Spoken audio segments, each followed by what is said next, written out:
जैसे जैसे लोकसभा चुनाव 2024 करीब आते जा रहे हैं, पार्टी अपनी सियासी तलवारों को धार देने में जुट गई है। यूपी की प्रमुख विपक्षी समाजवादी पार्टी भी तेजी से काम करती दिख रही है। हर चुनाव से पहले कुछ नया प्रयोग करने वाले पार्टी के मुखिया अखिलेश यादव भी इस बार एक नया और रणनीतिक प्रयोग करते दिख रहे हैं। समाजवादी पार्टी को इस रणनीति का लाभ मिलेगा या नहीं, ये तो चुनाव परिणाम ही बताएगा। लेकिन अखिलेश तेजी से अपनी रणनीति पर काम करते दिख रहे हैं। इस नए प्रयोग में वो मुसलमानों को अपना मानकर चल रहे हैं, जिसने 2022 विधानसभा चुनाव में करीब करीब एक मुश्त सपोर्ट किया। वहीं दूसरी तरफ वो पार्टी का बेस वोट बैंक यादवों के साथ पूरा पिछड़ा वोट बैंक और दलितों को भी जोड़ने का पूरा जोर लगा रहे हैं। इस जाति की सियासत में अखिलेश यादव सॉफ्ट हिंदुत्व की छवि भी खड़ी करने की कोशिश में दिख रहे हैं। आइए समझते हैं कैसे।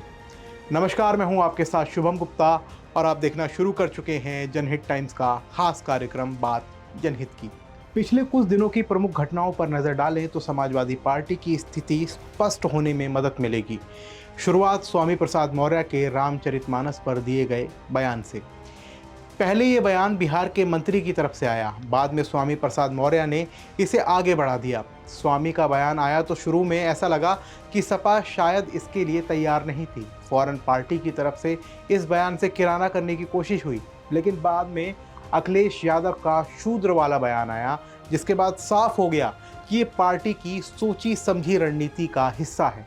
हालांकि समाजवादी पार्टी में ही एक धड़ा स्वामी के बयान से नाराज दिखा और विरोध शुरू हो गया, लेकिन इस धड़े की आवाज़ ज़्यादा तेज सुनाई नहीं दी। अखिलेश यादव जातीय जनगणना का मुद्दा उठा रहे थे, वहीं दूसरी तरफ वो काशी दौरे पर गए और यहाँ उन्होंने काशी विश्वनाथ मंदिर में दर्शन पूजन किया। अखिलेश यादव के इस कदम को लखनऊ के सियासी गलियारों में सॉफ्ट हिंदुत्व से जोड़कर देखा गया। माना गया कि हिंदुत्व के मुद्दे पर भाजपा इस समय सबसे ज़्यादा मजबूत है, लिहाजा अखिलेश इस रास्ते विरोधियों को कोई मौका देना नहीं चाहते। इसके बाद अखिलेश यादव ने गाजीपुर से लोकसभा चुनाव प्रचार अभियान का आगाज़ भी किया।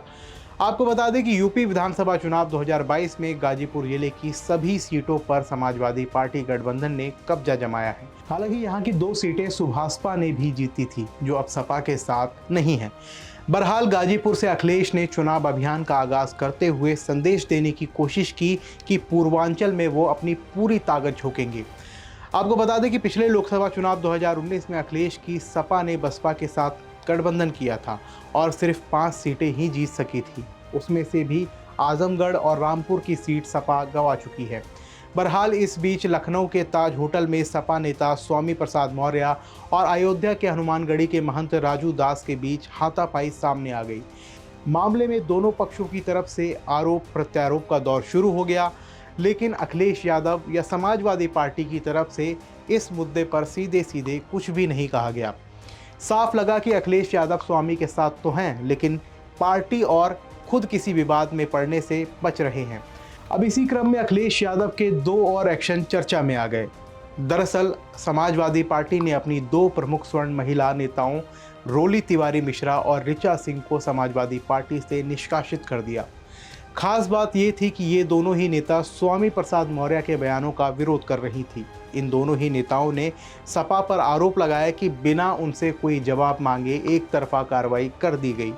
वहीं गुरुवार को ही अखिलेश यादव का एक और निर्देश भी सामने आया। समाजवादी पार्टी के राष्ट्रीय सचिव राजेंद्र चौधरी ने कहा कि राष्ट्रीय अध्यक्ष अखिलेश यादव के निर्देश अनुसार सभी कार्यकर्ताओं, पार्टी नेताओं, पदाधिकारियों और टीवी पैनलिस्ट को ये बात ध्यान में रखना चाहिए कि समाजवादी पार्टी डॉक्टर लोहिया के आदर्शों से प्रेरणा लेकर लोकतंत्र, धर्मनिरपेक्षता और समाजवाद में आस्था रखती है।